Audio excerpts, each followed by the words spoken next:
Qualquer criança conhecia a onomatopeia correspondente ao som das metralhadoras. Qualquer pai, embora fisicamente no trabalho, mantinha a mente voltada para a segurança das crianças. As ruas estavam desertas.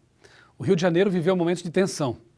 A todo momento poderiam fazer você descer do carro e correr, enquanto gasolina era jogada sobre o veículo, que logo se tornaria um monumento incandescente à violência, desafiando o poder público.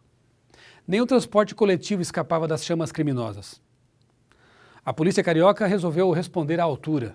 As imagens vistas pelo mundo afora durante as últimas semanas de novembro de 2010 desafiaram a falácia de que vivemos num país sem guerras. Soldados pintaram o rosto. A Vila Cruzeiro foi invadida por tanques de guerra, os quais ladeavam os caveirões do BOPE na ação de acuar os criminosos. No dia 26 de novembro, chegou a vez de a comunidade do Alemão receber a visita de homens armados. Tudo parecia uma continuação desafortunada do filme Tropa de Elite, sucesso do cinema nacional, o qual retrata justamente a violência carioca. O Rio de Janeiro, cidade turística, palco dos Jogos Pan-Americanos, uma das cidades sede da Copa do Mundo, o Rio das maravilhas naturais, das praias, da natureza, enfim, o Rio refém de si mesmo, da condição humana, de décadas de descaso, da impotência de governantes em resolver a crescente criminalidade. O Rio, que é governado pelos chefões do tráfico, os quais, a uma chamada de celular, resolvem quem vive e quem morre, enquanto o sistema carcerário os mantém confortáveis em suas celas. Infelizmente, o quadro não guarda muitas diferenças de outras capitais brasileiras. Será que tudo isso tem solução? De onde se pode esperar a solução?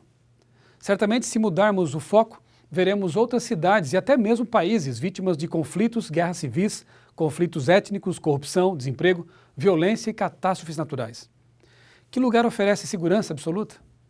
Cada vez mais a criminalidade se interpõe entre os sonhos da sociedade de consumo, que podem desembocar na realidade sanguinolenta da próxima esquina. Certamente as balas perdidas da indiferença e da maldade chegam até o céu. Há um Deus que sofre em meio às lágrimas daqueles que se veem cercados por traficantes e bandidos. A Bíblia diz que Deus visitou a terra quando a perversidade dos seres humanos havia atingido um limite, pois esse mesmo Deus visitará novamente a terra para acabar de vez com o nosso pranto cansado e nossa voz amargurada. Ele que prometeu novos céus e nova terra, nos quais habita a justiça, hoje estende a mão para socorrer as vítimas da maldade e dos interesses escusos. Apenas em Deus se pode confiar em tempos que, segundo o apóstolo Paulo, seriam difíceis ou terríveis. A paz que o coração humano almeja respirar está nas mãos daquele que nos dará uma herança que jamais poderá perecer, macular-se ou perder o seu valor. Para quem mantém essa esperança, a despeito de quaisquer circunstâncias probantes, Deus afirma o seguinte: Ele não se envergonha de ser chamado Deus deles e lhes preparou uma cidade. Deus oferece para todos os que nele confiam a verdadeira cidade maravilhosa, onde viveremos com ele para sempre. Por que não aceitar o convite amoroso daquele que diz: faço novas todas as coisas? Em 2004, o mundo se surpreendeu com a força destruidora de um tsunami. Estima-se que mais de 230 mil pessoas tiveram a vida ceifada pela catástrofe. Mas se engana quem pensa que se trata de um fenômeno recente. Ao longo da história, outros tsunamis afetaram a Jamaica, em 1692, Portugal, em 1755, Chile, 1835, entre outros países. O recordista, se podemos dizer assim, parece ser o Japão, 1707, 1896, 1933, 1993 e 2011. Em 29 de setembro de 2009, a tragédia voltou a abater o Oriente. Um terremoto provocou novo tsunami. A Samoa e demais ilhas do Pacífico sentiram os efeitos do tremor. Ondas com até 3 metros de altura invadiram as cidades e levaram pânico aos moradores. Houve centenas de vítimas. Em 2010, mal se teve tempo de contabilizar as mortes causadas pelo terremoto do Haiti, em janeiro, com cerca de 200 mil mortos, e o Chile também foi vítima de um terremoto de magnitude 8,8. E o que dizer do clima, do planeta, das tempestades, furacões, tornados, que têm levado destruição a tantas cidades? Quando lemos Mateus 24, Jesus nos fala ali nesse capítulo sobre os sinais que antecederiam sua vinda. O texto apresenta uma situação que ilustra a segunda vinda, a destruição de Jerusalém, ocorrida no ano 70 d.C. Tanto naquela ocasião como no retorno de Jesus, o ciclo de crises que o mundo enfrentaria é comparado às dores de uma mulher prestes a dar à luz. As dores aumentam insuportavelmente, mas de repente cessam. Depois, as contrações retornam com maior intensidade e cessam novamente.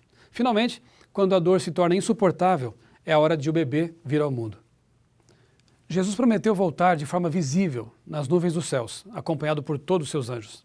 O retorno dele literal à terra despertará reações antagônicas. Aqueles que se prepararam o saudarão festivamente. Os demais, que não se importaram, terão medo de Jesus. Será liberdade para o povo de Deus e punição aos que oprimiram esse povo e se conduziram de forma pecaminosa e rebelde.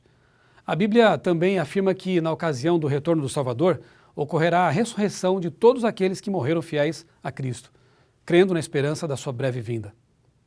A má notícia é a seguinte: nada vai melhorar. Catástrofes vão se suceder, causando pavor e destruição a muitas vidas. A boa notícia é a seguinte: tudo isso não é o fim, mas aponta para o retorno de Jesus. Devemos atentar para essas coisas com a consciência de que o mundo está com a data de validade vencida. Mesmo sem saber quando Jesus virá, os sinais nos apontam que ele em breve voltará e devemos nos preparar para encontrá-lo. Você está pronto para esse grande dia? Leia em sua Bíblia João 14, 1 a 3. Fale com Deus a respeito disso e se prepare para esse encontro.